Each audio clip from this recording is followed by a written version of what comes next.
Next trick we're going to work on is combining loops and shoot the moon. They just call it loops and shoot the moon.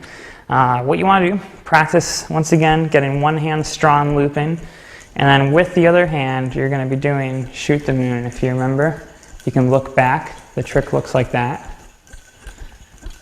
So simultaneously as you're looping, that's what you're going to be doing with your normal throw hand. It's kind of a cool looking movement. It'll really impress people if you get it down.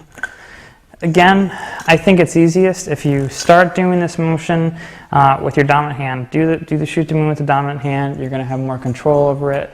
Make sure you practice this and get this really well done. Shoot the moon can be a pretty hard trick to control sometimes, and it's important to be able to control it because you're going to be looping with your other hand and you don't want to have to concentrate on doing that. So, one more time, it's looping with one hand, you're shooting the yo-yo out with the other, combining this movement. This is called loops shoot the moon.